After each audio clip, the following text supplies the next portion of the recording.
Olá, turma, boa noite. Vamos dar continuidade aqui ao nosso conteúdo de física. Anterior, semana passada, nós finalizamos campo elétrico e estudamos potencial elétrico, né? E eu deixei bem claro para vocês e gostaria de ressaltar de novo a importância de entender o conceito de potencial elétrico, né? Mais precisamente, diferença de potencial elétrico, né? Como eu falei para vocês na aula anterior, é a diferença de potencial elétrico entre dois pontos de um condutor que gera uma corrente elétrica, que gera um movimento ordenado dos elétrons e, com isso, dá origem ao que nós chamamos de energia elétrica, né? Então, a diferença de potencial é a chave de tudo. Todos os eletrônicos, eles são construídos com base tal que o seu circuito deve ser submetido a uma tal diferença de potencial elétrico. E o que você compra, né, da usina, da empresa que gera lá todo o processo para chegar a eletricidade da sua casa, na verdade é uma diferença de potencial. E essa diferença de potencial, ela é estabelecida nos terminais lá, nos dois furinhos lá da tomada. Um furinho tem um potencial chamado potencial positivo, o outro tem um potencial chamado potencial negativo. Quando o circuito é fechado de alguma maneira, a diferença de potencial gera um campo elétrico no interior desse circuito fechado e esse campo elétrico acelera todos os elétrons desse condutor e gera a energia elétrica. É isso que nós vamos aprofundar hoje. Mas vamos lembrar de uma coisa aqui que é muito importante, que é o seguinte: todo material que é um condutor elétrico, lembrando lá do início da nossa discussão sobre eletricidade, todo material que é um condutor elétrico, ele possui, para cada átomo, aproximadamente 2 ou 3 elétrons livres. Estes elétrons livres, eles são os últimos elétrons da camada de valência deste átomo. A força que liga esses elétrons ao núcleo é tão pequena que ela pode ser considerada quase desprezível. O resultado disso é que estes últimos elétrons, ao invés deles ficarem girando em torno do núcleo do átomo, eles se movimentam livremente e correm toda a superfície desse condutor em um movimento completamente caótico. Dessa maneira que vocês estão vendo aqui, caótico, um movimento onde os elétrons não têm uma direção preferencial, mas eles acabam colidindo frequentemente uns com os outros e com os átomos pesados que estão em repouso aqui na superfície desse material. E o resultado final disso é que todo condutor tem em sua superfície um mar de elétrons livres, uma quantidade imensa de elétrons livres se movendo desordenadamente sem uma direção preferencial. O resultado disso é que esse condutor não exibe no espaço em torno dele nenhum efeito elétrico. Mas, de alguma maneira, quando é estabelecida uma diferença de potencial entre dois terminais de um condutor, por exemplo, aqui nós temos um condutor. Esse condutor ele está aqui conectado ao terminal negativo de uma fonte de diferença de potencial. E ele, então, passa por um circuito onde tem uma lâmpada e ele retorna ao outro terminal dessa bateria. Quando esse circuito é ligado, entre outras palavras, ele é fechado aqui, a diferença de potencial entre os dois terminais, ela gera um campo elétrico no interior de todo esse condutor, e este campo elétrico gerado, ele vai acelerar todos os elétrons desse condutor. E este processo se dá instantaneamente. Assim que esse interruptor é fechado, todos os elétrons ao longo de toda a extensão desse circuito sofrerão a atuação de uma força elétrica.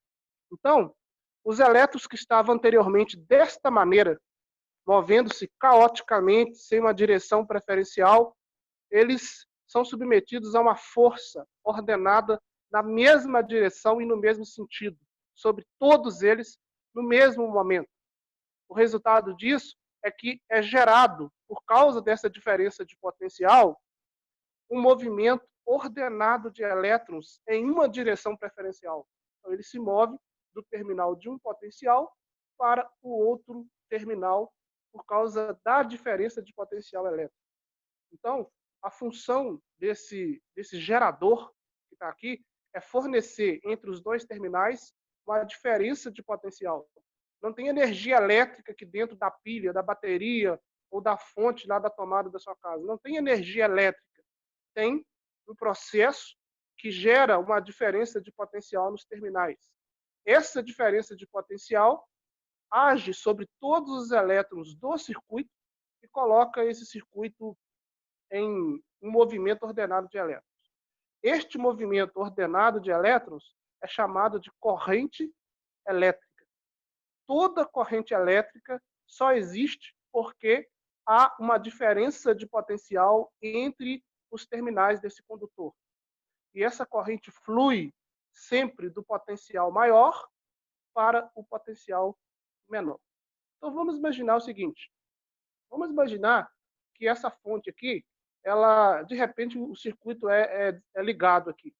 Então, essa fonte gera a diferença de potencial e o primeiro elétron que está aqui, ó, mais próximo aqui desse terminal dessa fonte, o primeiro elétron, por causa da diferença de potencial, ele sofre uma força elétrica e é acelerado para cima. Quando esse elétron começa a se mover para cima, ele fica cada vez mais próximo do outro elétron que está acima dele. Quanto mais ele se aproxima desse outro elétron, a força entre eles de repulsão torna-se cada vez maior. Lembrando, cargas de mesmo sinal se repulsam, se empurram. Então, pessoal, o resultado disso é o seguinte: quando esse primeiro elétron começa a se mover para cima, ele automaticamente empurra o outro, por repulsão, também para cima. Este outro que começou a se mover empurra o outro que está acima dele e esse processo continua, sendo que cada um dos elétrons que começa a se mover empurra o seu sucessor por força de repulsão. Então, quem faz o circuito funcionar, na verdade, faz esse movimento dos elétrons ser ordenado, não é somente a fonte, só o gerador, a pilha, a bateria ou o terminal da nossa casa. É também a própria interação entre eles. E a consequência dessa interação entre eles, um empurrando o outro, é que ao longo de todo o circuito, do começo até o fim, a corrente elétrica tem a mesma intensidade. O que quer dizer corrente elétrica ter a mesma intensidade? O fluxo de elétrons é o mesmo. A quantidade de elétrons que passa aqui por segundo, nesse ponto aqui, é igual à quantidade de elétrons que passa em qualquer outro ponto do circuito no mesmo intervalo de tempo. Então, a gente diz que o fluxo de elétron é o mesmo e, com isso, ao longo de todo o circuito, a densidade de elétrons é constante. Inclusive aqui, ó, inclusive nesses pontos aqui, onde existe uma curva. Nos pontos onde existe uma curva, a gente tem a ilusão de que há um acúmulo maior de carga elétrica. Mas, na verdade, não acontece acúmulo. Observe por quê. Ó. Suponhamos que você tem uma corrente elétrica e essa corrente elétrica é de íons positivos. São cargas positivas, não é de elétrons. Então, de repente, essa quantidade de íons começa a se acumular aqui nessa curva aqui desse circuito. Se eles começam a se acumular, o que vai acontecer? Primeiro, como eles se acumularam e a carga elétrica é a mesma, eles automaticamente tendem a se repulsar, porque cargas de mesmo sinal se repulsam. Então, uma corrente está vindo aqui de baixo para cima. Essas partículas positivas que estão subindo, quanto mais elas se aproximam desse circuito, elas vão sofrer das demais partículas que já estão aqui uma força de repulsão, uma força de resistência à chegada dela. Por quê? Porque são cargas de mesmo sinal. O resultado disso é que, se acumular carga em uma curva, essas cargas elas vão frear as outras cargas que estão chegando por causa da repulsão. Agora, vamos pensar uma carga que já está aqui, ó, já passou pela curva e já está aqui. Ela começa a se mover para lá e essas cargas aqui de mesmo sinal vão repulsar elas, vão empurrar elas mais ainda para longe. Então, o que acontece se acontecer um acúmulo? Se acontecer um acúmulo, o que vai acontecer é que as próprias configurações das cargas vão frear as cargas de baixo que estão chegando e vão acelerar as cargas que estão saindo. Olhem isso, pessoal. O próprio circuito, automaticamente, quando acumula na curva, ele diminui as cargas que chegam e aumenta as cargas que saem. O resultado disso é que, freando as cargas que chegam e aumentando as cargas que saem, em pouco tempo, a quantidade de carga acumulada aqui desaparece e o circuito volta a ter a mesma densidade em toda a sua extensão. Por isso, as cargas elétricas ao longo de todo o circuito têm sempre o mesmo fluxo, ou seja, a mesma corrente elétrica. Toda vez que nós temos um circuito fechado, este circuito será submetido a uma corrente elétrica e essa corrente é a mesma, até mesmo nas curvas desse circuito, por causa da própria interação dos elétrons e das cargas umas com as outras. Então, como que a gente define o conceito de resistência elétrica? Só para ficar melhor, eu vou retornar aqui nessa figura aqui, ó, dá para a gente ver uma coisa aqui melhor. Nessa aqui. Olha o que vocês percebem aqui, ó. Eu falei para vocês que todo condutor, todo material condutor é caracterizado por uma quantidade de elétrons livres por átomos. Então, cada átomo tem 2 ou 3 elétrons livres. Então, estes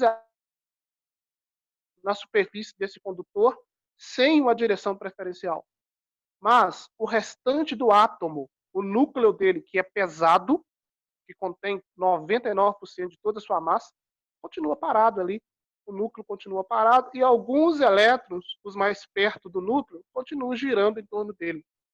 Então, estes elétrons livres, eles têm em seu caminho de seu movimento, em suas trajetórias, frequentemente eles têm um obstáculo ao seu movimento. Por isso mesmo que eu falei que eles colidem uns com os outros e colidem frequentemente com os átomos pesados, com o restante dos átomos pesados que continuam parados ali sem se mover.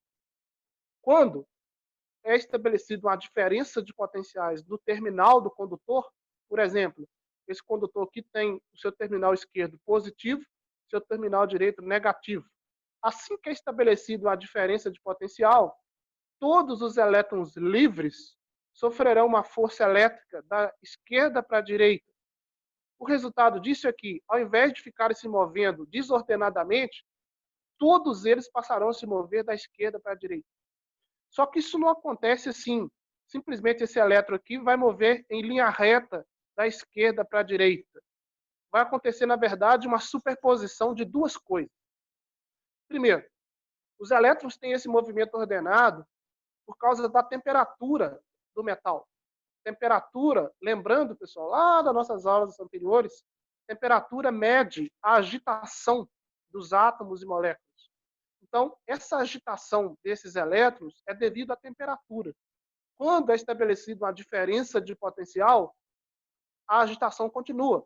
Então, os elétrons continuam querendo dançar para todos os lados, mas, ao mesmo tempo, uma força começa a empurrar eles da esquerda para a direita. Eles começam a caminhar, meio que desordenado, mas indo da esquerda para a direita. Todos eles ao mesmo tempo. Então, nós temos uma corrente elétrica. Porém, ao mesmo tempo que esses elétrons começam a se mover da esquerda para a direita, eles têm em seu caminho os obstáculos que eu falei. O restante dos átomos pesados que estão parados, que estão em repouso aqui. Então, eles frequentemente, enquanto se movem da esquerda para a direita, colidem com os átomos pesados. O resultado disso é que estes átomos pesados funcionam como uma resistência ao movimento dos elétrons. É daí que nasce, pessoal, o nome resistência elétrica. A resistência elétrica é traduzida como a resistência que os próprios átomos pesados do metal exercem sobre os elétrons livres, quando esses elétrons livres começam a se mover ordenadamente de um ponto para o outro. O nome disso é resistência elétrica. E essa resistência elétrica ela tem uma importância grande. Primeiro, a resistência elétrica é característica elétrica dos materiais, que representa a oposição à passagem da corrente elétrica. Então, aqui nós temos, obviamente, uma definição que nós já tínhamos anteriormente, porque a resistência elétrica está diretamente ligada com o conceito de condutor elétrico e isolante elétrico, né? Ou seja, com o conceito de um material que deixa fluir facilmente a corrente sobre ele e um material que não deixa fluir facilmente a corrente sobre ele, que são os condutores elétricos e os isolantes elétricos. Condutores são, por exemplo, os metais, e isolantes são a borracha, o papel, né, e outros materiais. Essa oposição à condução da corrente elétrica é provocada principalmente pela dificuldade dos elétrons livres se movimentarem pela estrutura atômica dos materiais, que é o que eu acabei de falar. Né? Existe uma resistência ao movimento dos elétrons imposta pelos próprios átomos pesados do material que estão em repouso, que não se movem. A unidade de resistência elétrica, ela é uma grandeza física muito importante e a unidade dela é representada pela letra ômega, em homenagem ao cientista Ohm, que nós vamos ver daqui a pouco. O símbolo de resistência elétrica é esse símbolo aqui, ó. A linha reta é o circuito, é um fio elétrico que a gente diz que não tem resistência nenhuma, e esse símbolo aqui é o símbolo de um resistor, ou melhor, é o símbolo de uma resistência elétrica. Tá? A resistência é representada pela letra R e a unidade de medida dela é ohm. Em um circuito, toda vez que a gente vê esse símbolo aqui, isso significa que nós temos ali, naquele ponto, um resistor, uma resistência elétrica. Quem estudou resistência elétrica foi o cientista chamado Simon Ohm. Eu acabei de falar que a unidade de resistência elétrica é ohm, em homenagem a esse cientista aqui, que viveu nessa época, né, 1789 a 1854. Os experimentos de Ohm, eles foram resumidos em um artigo, e esse artigo teve grande impacto depois da morte dele, porque ele não foi reconhecido de imediato. O seu trabalho passou despercebido. Somente após sua morte que foi percebido que ele chegou a uma conclusão importante acerca das propriedades da resistência elétrica. Né? E isso foi traduzido em duas leis, chamadas leis de Ohm. Então, a primeira lei de Ohm, ela é uma lei interessante e ela, pela primeira vez, ela vem relacionar essa nova unidade chamada resistência elétrica com outra unidade que nós já conhecemos, que é muito importante, que eu falei para vocês, que é a diferença de potencial. Basicamente, o que ele fez foi uma sequência de estudos em laboratório, repetidos estudos, repetidos experimentos, relacionando três grandezas, na verdade, duas grandezas, desculpa, relacionando a diferença de potencial estabelecida em um circuito e a corrente elétrica que era produzida. Como eu falei para vocês, se eu tenho um condutor em um circuito fechado, se os terminais são submetidos a uma diferença de potencial, essa diferença de potencial gera uma corrente elétrica do potencial maior para o menor. Então, o que Ohm quis fazer em seu primeiro estudo, que foi chamado de primeira lei? Ele quis saber o que acontece se eu mudar a diferença de potencial e o que isso implica na corrente elétrica que é gerada. Pela pelo nosso próprio estudo anterior, nós já sabemos disso. Falei para vocês que diferença de potencial pode ser entendida, entre aspas, como a força que empurra os elétrons, gerando a corrente elétrica. Então, quanto maior a diferença de potencial, maior é a força que os elétrons vão sofrer e o resultado disso é que a corrente elétrica será maior. O que significa corrente elétrica maior? Fluxo de elétrons maior. Ou seja, a quantidade de elétrons que passa em um ponto do circuito é maior. Isso que significa corrente elétrica maior. Então, o que ele fez? Ele pegou uma diferença de potencial inicial, mediu a corrente elétrica que ela estabelecia. Então, a diferença de potencial U1 gerou uma corrente elétrica I1. Depois ele pegou o mesmo circuito e aumentou a diferença de potencial. Daí ele mediu para essa nova diferença de potencial qual é a corrente elétrica que é gerada. Ele fez isso repetidas vezes, muitas vezes. Então ele teve vários valores de diferença de potencial estabelecida e corrente elétrica gerada. Com isso, Ohm criou um gráfico. O eixo vertical do gráfico é a diferença de potencial, o eixo horizontal é a corrente elétrica. E o que ele descobriu é que a relação entre diferença de potencial e corrente elétrica é uma relação linear. O que quer dizer relação linear? O gráfico é uma reta crescente. E essa reta crescente, ela foi estabelecida dessa maneira. Quando a diferença de potencial é zero, se não tem diferença de potencial, não tem corrente. Então, se diferença de potencial é zero, corrente é zero. Nasce na origem e cresce dessa maneira. Então, nesse estudo, ele gerou uma equação do primeiro grau. Vamos lembrar lá, gente, da matemática? Na matemática, todo gráfico de uma equação do primeiro grau é um gráfico da forma y igual a ax mais b, onde o a é o coeficiente angular, que mede o quanto a reta é inclinada, e o b é o coeficiente linear. Lembrando, coeficiente linear é o ponto onde o gráfico corta o eixo y na matemática. O b lá da equação é o ponto onde o gráfico corta o eixo y. No estudo de Ohm, o coeficiente linear é zero, tá vendo? Porque quando a diferença de potencial é zero, a corrente é zero. Então, o gráfico dele não tem y igual a x mais b. Tem só y igual a ax. Só que o y é o eixo vertical, que na verdade é a diferença de potencial, v. E o x, o eixo horizontal, na verdade é o y.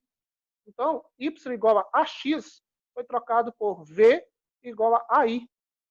Ok, pessoal? Olha aqui, ó. Eixo vertical é v, eixo horizontal é ai. Só trocou as letras da matemática de y por v e x por i. E óbvio, o a, o coeficiente angular da reta, ele deu um novo nome. Ele não deixou a, ele chamou de r. E esse r é exatamente o nosso conceito que nós definimos teoricamente lá atrás de resistência elétrica. E por que Ohm chegou a essa conclusão? Que esse R é a resistência elétrica. Porque ele percebeu o seguinte: se eu aumento a diferença de potencial, a corrente elétrica aumenta. Claro, é óbvio, porque a diferença de potencial é a força que empurra os elétrons. Só que ele percebeu que para cada material que ele pegava para estudar, quando eu dobrava a diferença de potencial, a corrente elétrica aumentava o valor para um certo material. Quando eu pegava um outro material e fazia a mesma mudança na diferença de potencial, dobrava ela da mesma maneira, a corrente aumentava, mas não aumentava do mesmo valor. Ela aumentava de um valor diferente. Ele chegou à conclusão, então, que essa grandeza aqui que pondera isso é a grandeza relacionada à resistência elétrica. Quando ele fez esse estudo para materiais condutores, ele percebeu que aumentava o V e o I aumentava muito. Era um indicativo que isso aqui é muito pequeno. E quando ele percebeu que, para alguns materiais, que eram os isolantes, ele aumentava o V e o I sofria pouca mudança. Ou seja, o I era ponderado por um valor muito grande, que era o valor da resistência. Então, ele descobriu que a relação entre diferença de potencial elétrico e corrente elétrica gerada é essa relação aqui. E ela define resistência elétrica, tá vendo? V igual a R vezes I. Pessoal, nota que nós chegamos a uma nova equação para calcular potencial elétrico entre dois pontos. A diferença de potencial elétrico entre dois pontos. Nós temos agora 3 equações. A equação original do V, que nós vimos na aula passada, K0 Q sobre D. A equação que relaciona o V entre dois pontos, VAB igual a E vezes D, ou seja, VAB igual a campo elétrico vezes a distância entre os dois pontos. E a nova equação, VAB, ou V, igual a R vezes I. E essa equação é importante, porque ela diz para nós exatamente o que eu falei antes. O potencial elétrico que gera a corrente elétrica. Se a diferença de potencial é zero entre os dois pontos, corrente elétrica é zero, não tem corrente elétrica. Ok, essa é a chamada primeira lei de Ohm, Quem vê, ri. Guarda essa equação, gente, ela é a chave, ela é muito importante para a gente estudar circuito, tá? Quem vê, ri. V igual a R vezes I. Essa equação, ela trouxe para um também a inspiração para estudar um pouco mais o conceito de resistência. Por quê? Como eu falei para vocês, quando ele pegou materiais diferentes, ele percebeu que a inclinação da curva é diferente, indicando que, de alguma maneira, esse R, essa resistência elétrica, ele depende do material. Claro, se for um material condutor, resistência é pequena. Se for um material isolante, resistência é grande.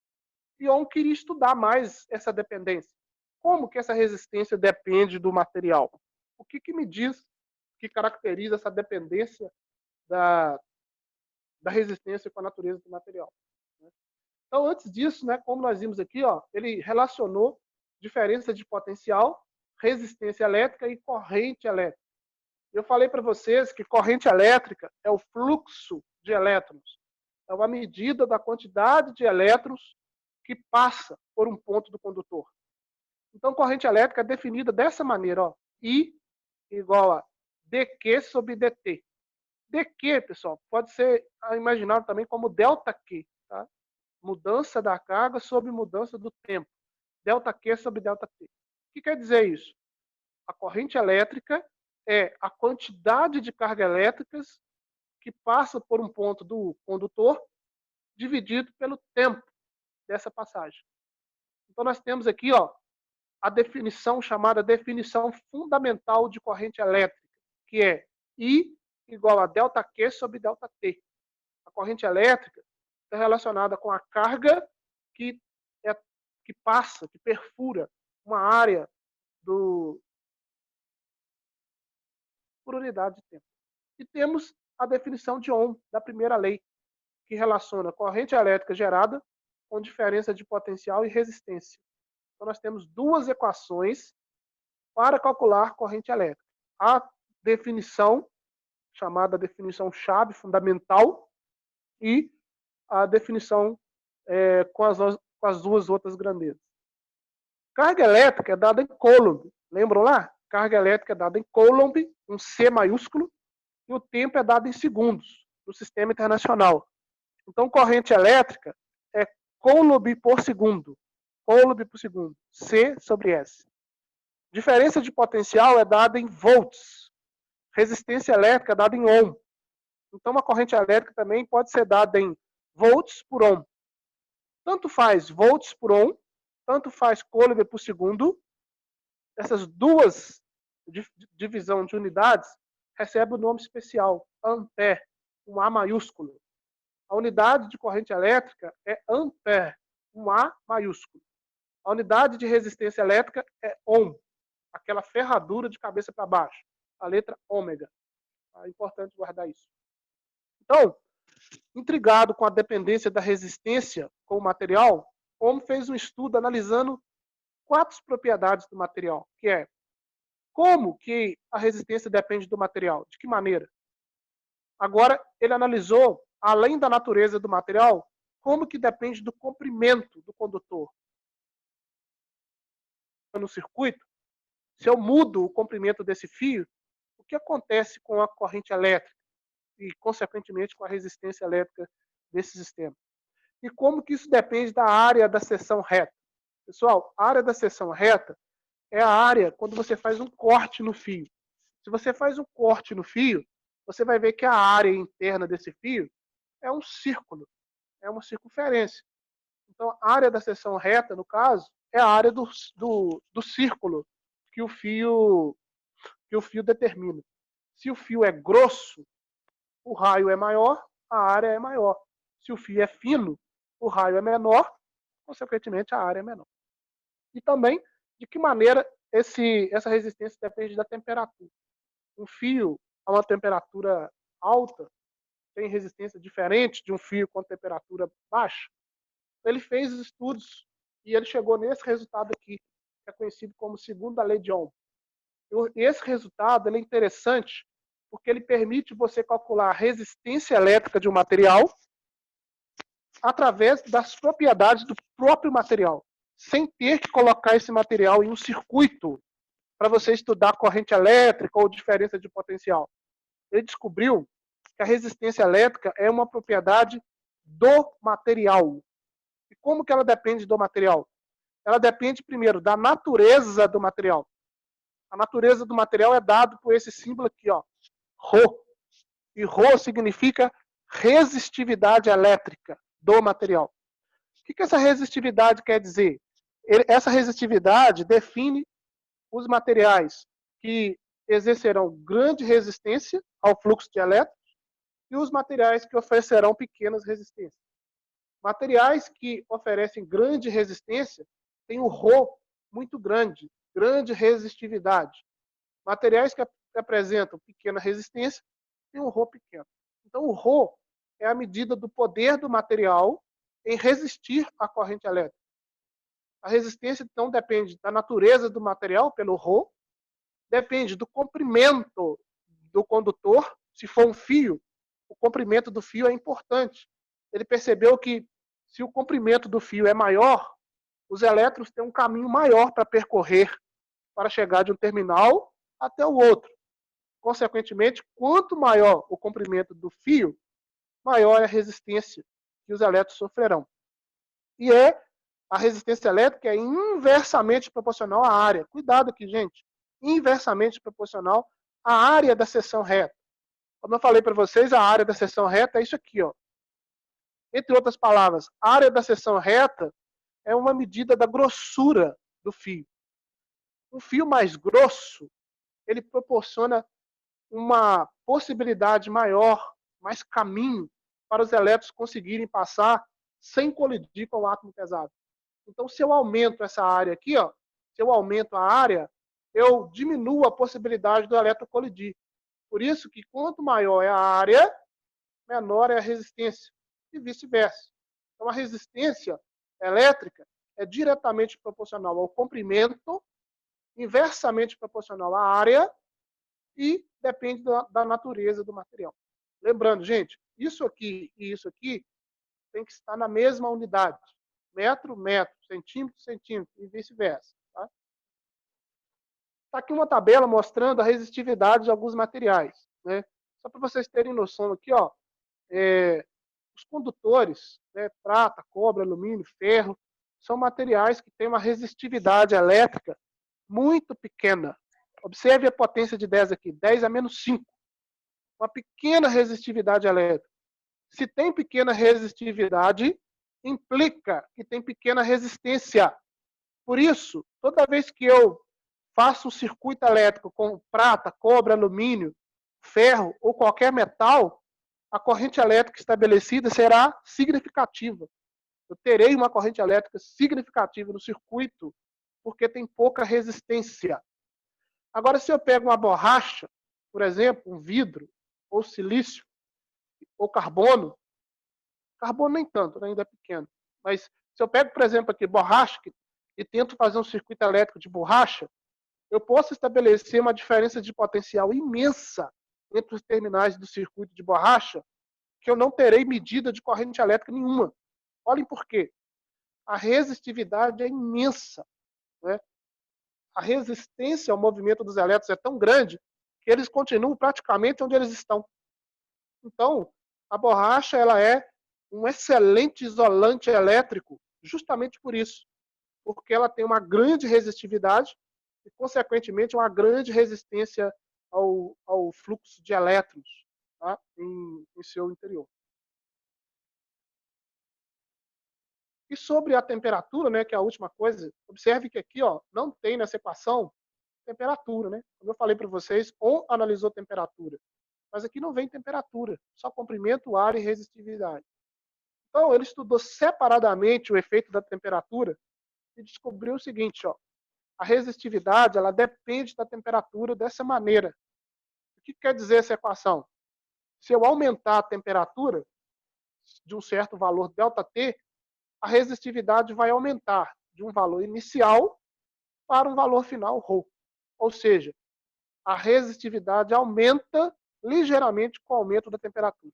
Por que, pessoal, a resistividade aumenta? Porque eu falei para vocês lá no comecinho lá, que se a temperatura aumenta, a agitação dos elétrons, aquela agitação caótica, sem a direção preferencial, aumenta. E essa agitação dos elétrons, devido à temperatura, em todas as direções, colidindo uns com os outros, aquela bagunça, ela é, de certa forma, ela própria, ela é uma resistência. Por isso que a resistividade aumenta com a temperatura. Só que esse estudo mostrou que o aumento da resistividade é muito pequeno, não é expressivo. De forma que, para variações pequenas de temperatura, o aumento da resistividade é quase desprezível. Então está aí, pessoal, o resultado da segunda lei de Ohm. Resistência é resistividade vezes o comprimento sobre a área. Anotem essa equação e anotem a outra equação da primeira lei de Ohm. Todas as duas leis de Ohm são resultado experimental. Tá? Então ele fez inúmeros experimentos repetidas vezes para chegar a essa conclusão dessas duas leis. E elas são o fundamento do conceito de resistência elétrica. Todo resistor chamado resistor ôhmico é simplesmente um resistor que obedece à lei de Ohm. Ele é regido pelas equações estabelecidas pela primeira e pela segunda lei de Ohm. Okay? Então, todo resistor ôhmico, ele respeita aquelas leis. Okay? Por enquanto, eu vou pular isso aqui, depois eu vou falar sobre isso. Termostatos, fusíveis, na hora apropriada. Tá? Curto-circuito, tudo isso eu vou pular por enquanto. Beleza. Uma constatação importante, pessoal, foi que quando os elétrons estão no interior de um fio e não há diferença de potencial, o circuito está aberto, os elétrons se movem caoticamente, aquele movimento caótico e desordenado, a uma grande velocidade, uma velocidade imensa. Essa velocidade ela é devido à temperatura desses elétrons. Como eu falei para vocês, quanto maior a temperatura, maior é esse movimento caótico dos elétrons. Quando é estabelecido uma diferença de potencial nos terminais do condutor, é gerada uma corrente elétrica. Essa corrente elétrica é traduzida como movimento dos elétrons agora em uma direção preferencial. Eles fizeram as contas aqui, as equações lá da definição de corrente elétrica, eles perceberam que a velocidade de migração dos elétrons